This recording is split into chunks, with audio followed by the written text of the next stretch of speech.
the happenings across the baseball world, from high school to college to the pros. So let's jump straight into it with the first pitch.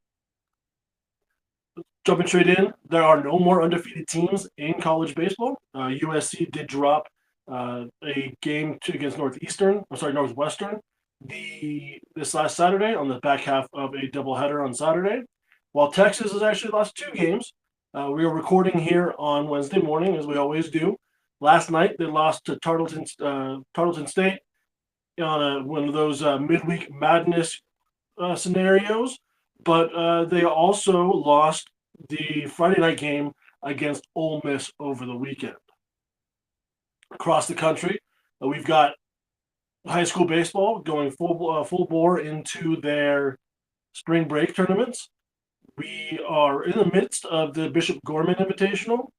Next week, we're going to see the NHSI. There are tournaments going on everywhere. Coach Bob down in Arizona. There are spring break tournaments happening all over the country, so a ton of really good high school baseball happening. Lots of notes coming in from there as well. Now, a couple other things I wanted to go ahead and look at. Let's start with the incredible catch by Cole Johnson. I'm not sure if you saw this, but the other day in the Tennessee against Georgia ball game, here you got Stone Lawless absolutely tattooing a ball, pimping it up, knows he's got it all. This is a go-ahead home run in the 9th inning, 2 outs. Never mind. He goes ahead, and that thing comes up just short. Cole Johnson, the freshman, gets out there. Look at this thing. Absolutely pimps it. Celebrates the go-ahead home run. Cole Johnson up against the wall, jumps up, steals that ball, and that is the ball game. Georgia comes away with the win rather than the go-ahead home run the Tennessee thought it was. Not the greatest catch you'll ever see, but a heck of a home run robbery. And again, just that circumstance with the reaction from that Tennessee batter, Stone Lawless, just a hilarious visual there. Lots of fun to see that. Also, let's just talk WBC, the overall atmosphere going on in the WBC. It was absolutely incredible. We'll dive into some of the games in a bit later on. But as far as the actual tournament, the atmosphere, I mentioned it before, there is just an incredible atmosphere at these games. The WBC is real. The hype around it, I mentioned before, if you haven't been out there, get out to those games. It is just so much fun to watch. And this was no difference this year. You see Venezuela in the dugout after one of their victories. I believe this was the semifinal win. Just, you can see how much they love it. The crowd was insane. Venezuelan fans brought the energy. Dominican fans are always loud. USA showed up. You had the Italian team absolutely capturing the baseball world, the hearts of the baseball world. We saw Japan obviously bring their enthusiasm and all that. Puerto Rico was there. Just an amazing atmosphere. And the WBC always is.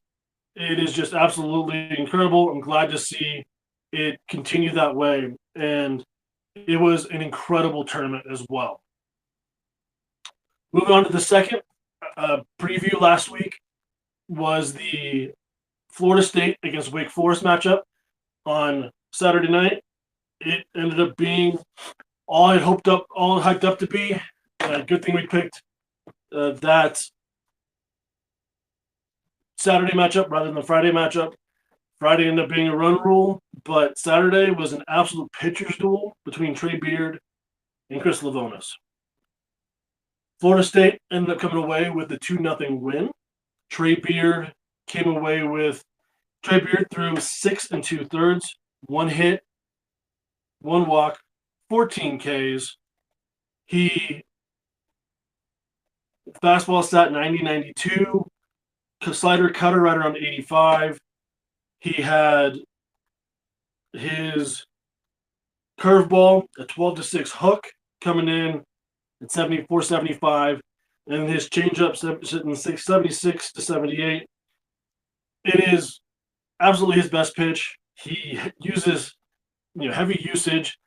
It's effective against lefties, against righties. It's one of the best changeups in all of baseball, college baseball. On the broadcast, they made a light comparison to the likes of Clayton Kershaw and Sandy Koufax with just that left-handed 12-6 hook.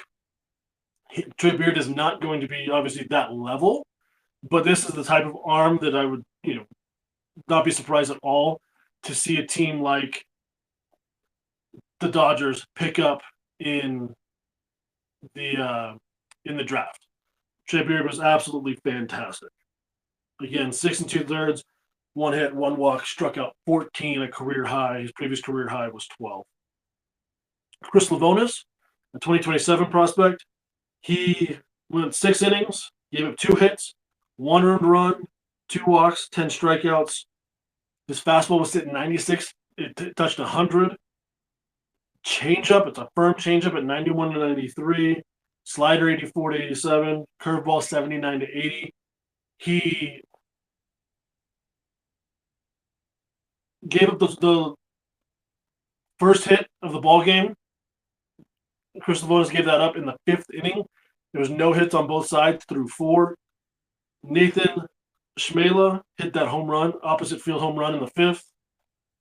The hardest hit ball all day, though, was J.D. Stein, a double down the left field line against Trey Beard. It was a first base hit that Trey Beard gave up all season on his changeup. Stein, the freshman, also drew a walk.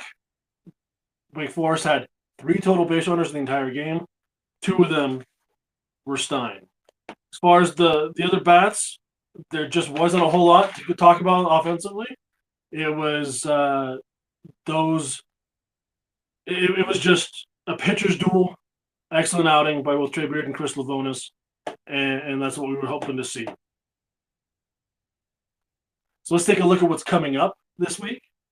I could talk about the NHSI. It starts next Wednesday, which will technically happen before before the recording comes up next week. But it's a Wednesday, Thursday, Friday, Saturday. Spoiler alert: next week's amateur preview is going to be the NHSI. By the time I record next week, only 2 games will have even started. So I am picking another college ball game this weekend. You're going to see Texas at Auburn. The Friday night matchup, more than likely, is going to be Riojas, the ace for Texas, against lefty and 2027 prospect Jake Marciano with Auburn. Both these lineups are absolutely loaded.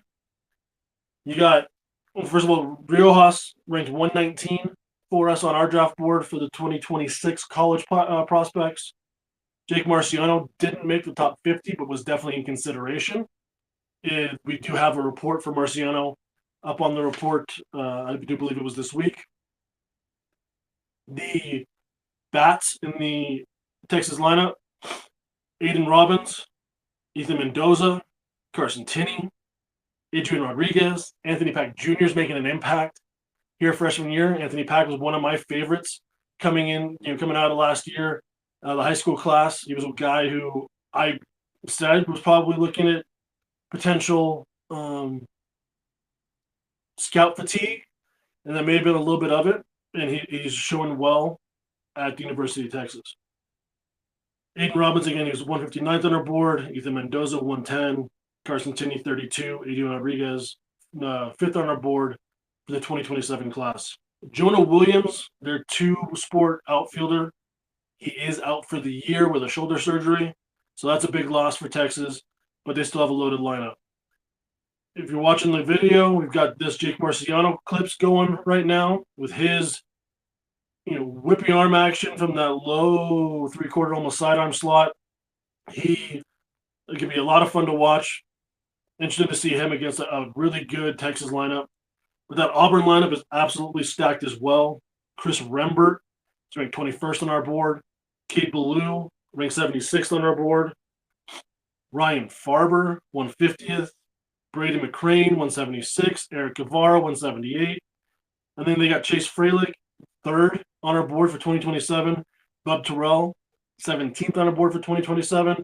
There are prospects all over the place in the bullpens, on the mound, at the plate, in the field. It is going to be an absolutely incredible matchup. One I'm really looking forward to watching. And again, that's Texas Auburn. And the specific one that I'm tuning into is Friday night, that matchup, Riojas against Jake Marciano. So now let's dive into the pro recap here in the 4th. WBC, I mentioned it in the open, just incredible as far as the atmosphere. Ton of fun. In the quarterfinals, Italy knocked off Puerto Rico. Venezuela come from behind win against Japan in a shocker, an absolute incredible matchup to watch. Ton of energy. USA knocked off Canada. The only game in all of the knockout rounds that was not close was Dominican Republic ruling Korea. They had a quote-unquote walk-off home run by getting up 10-0 after the 7th inning. So they technically walked it off as they went ahead and got their 10th run to create that run rule. Semifinals, USA against Dominican Republic, a matchup a lot of people were thinking was going to be the WBC final matchup. Ended up being in the semifinals. USA did get by Dominican Republic there. Venezuela, another come from behind victory, this time against Italy. Fast forward to Tuesday night, the WBC final, Venezuela against the USA. Venezuela scored a couple of runs early in the ball game, got to the 8th inning. Venezuela was up 2-0. USA at the plate, 2 outs, I believe it was. Runner on first. Bryce Harper hit an absolute moonshot to basically dead ahead center field for that to tie the ball game. And then coming into the top of the 9th, Eugenio Suarez came through with a clutch RBI double to give Venezuela a 3-2 lead, and they were able to hold on, complete that victory. Venezuela wins the World Baseball Classic 3-2. No matter who you were rooting for, I mean, if you hear the interview with Suarez after the ball game with I believe it was Ken Rosenthal, just the joy that he expressed, the atmosphere around the players. You know, I got to know Salvador Perez quite a bit when I was around the Royals a lot. Happy to see him in his final WBC most likely. It was just fun to see the energy, even though, yes, I was rooting for the USA. Seeing that energy and the emotion out of Venezuela was cool to see. Prospects of note, this was a prospect I actually mentioned last week. It's Dante Nori. He's the only rookie-eligible prospect that made the WBC all-tournament team at MLB.com. So that was definitely of note. He hit 400 for the tournament. OPS well over 1,000, well over 1. He had a really good tournament there. Dante Nori, really impressive WBC. Now, as far as what's coming up, pro matchups to preview. Again, this comes out on Thursday, which means there will be spring breakouts today. There are a bunch today, Thursday, Friday, Saturday, and then one on Sunday. We will have, I'll actually have somebody out at one of the spring breakouts, hopefully to go ahead and get some video and photos at one of those ball games. But the one that we're going to go ahead and feature is going to be out in Florida. The number one against number two prospects, basically universally across baseball. We're talking Connor Griffin versus Kevin McGonigle. It is a heck of a matchup. You've got McGonigle for the Tigers, along with Max Clark, Jose Briseño, Hei-Yu Lee, numerous others. Lucas Elisalt, Ty Madden should both be throwing. The Pirates, of course, Connor Griffin, the number one prospect in baseball. Now, taking a step back, Griffin and McGonigle both making cases to potentially be on the opening day roster. As of the recording, Griffin is one of just two non-roster invitees still with the big league camp with the Pirates. And the 19-year-old has had an absolutely incredible spring. So we'll see if he does go ahead and make that opening day lineup roster. McGonigle, it's long been expected to make the opening day roster. We'll see if it's a shortstop, second, third base. I know he's played all three. Now, other prospects of note with the Pirates, you got the password, Johnston Garcia. Tamar Johnson is another guy on the roster. They've got a lot of really good bats there. Hunter Barco is listed as an arm available. You've got Seth Hernandez, who may make his pro debut in the spring breakout, like many players did last year, and kind of coming somewhat commonplace, where the draftees don't get a chance to make their debut on their draft year, end up having their first game that matters, quote unquote, be the spring breakout game. And Seth Hernandez may be one of those that does that this year. Bubba Chandler is listed on the roster pool. They did roster pools instead of actual rosters. As of the recording, I've not seen the official rosters listed. Those are likely to drop today, Wednesday's recording, throughout the weekend. I was under the impression they are happening about a day before the game, in part because of the World Baseball Classic and some of that. Bubba Chandler is listed as a potential arm for the Pittsburgh Pirates. He did make his MLB debut last year, so I'm not 100% sure he would be on the roster. We'll have to wait and see, but that's another big-time prospect that could potentially be participating. Moving into the back half of this podcast, taking a look at the high school board, prospects of note on the high school side of things. Let me start with righty out of Texas, Cooper Harris, Flower Mound High School down there in Texas. He had his two outings that I was able to confirm with this week. He went six no-hit innings, where 17 of the 18 batters he retired were via the strikeout. He also had a start where he went 6 innings, gave up just one hit with 8 strikeouts. Absolutely shoving for Flower Mound. He's got a fastball in the low to mid-90s. His slider, spin monster up around 2,800 RPMs. He throws strikes. He's a guy who's going to be in contention to be the day one pick. You can see he comes with that little bit of a crossbody closed setup as he shifts over to the first base side. If you're watching on the video, there's that big old slider.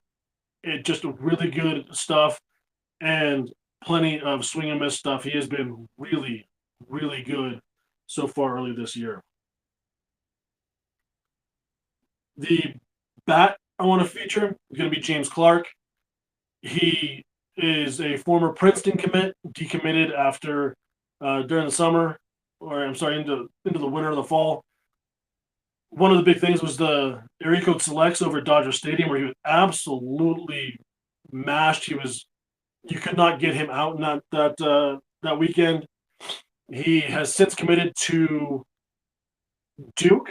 He is currently hitting .533 with 4 doubles and 7 RBIs early in the season. He's got really advanced bat-to-ball skills. He has, as I get his stuff queued up here, never mind, I forgot to switch that over. Don't have the James Clark clips like I intended to, but that's all right. He's advanced bat-to-ball, plus runner, true shortstop. There's no question he can stick it short. He's trending up these draft boards from a guy who, in the day one conversation at the end of the summer, to a guy who could very well find himself in not only the first round, maybe even top half of the first round. A lot of really good notes coming out about James Clark. On the college board, let's start with the arm like we do. We will go with that Florida State. Start with Florida State. Wes Mendez was absolutely lights out on Friday night. He went 7-inning, run rule, complete game shutout, gave up just 2 hits, struck out 11. Fastball was sitting 92, 95. His changeup is a true plus pitch. He's got a full mix. He's a starter traits, a really good prospect there. And the Friday night guy, he was kind of overshadowed by Trey Beard because of what Trey Beard did on Saturday. But Mendez had a great outing on Friday night as well, as Florida State took that series against Wake. At the plate, talking about Zion Rose. Was one of my favorite prospects coming out of high school, out of Brothers Rice, before he went down to IMG. Back then he was a catcher, now more a corner outfielder.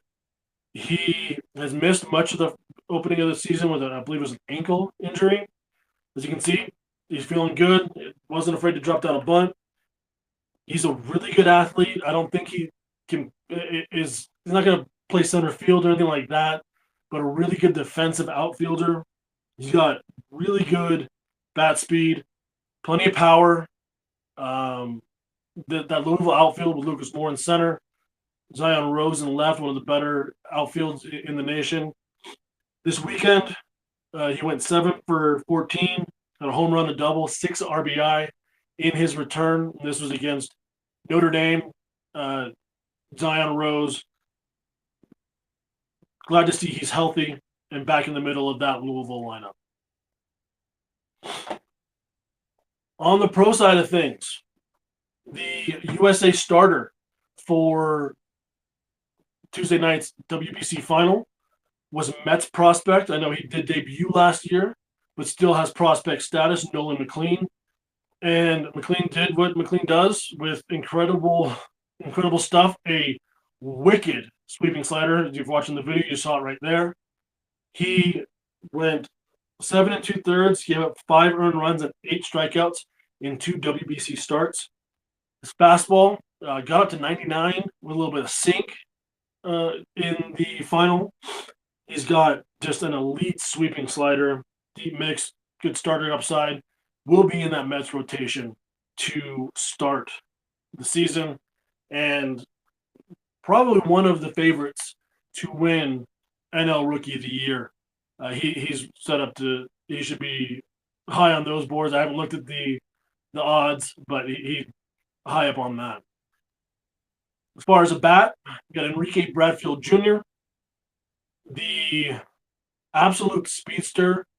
You know, he's got potential 70 to 80 great defense, 80 speed, a nightmare on the base paths.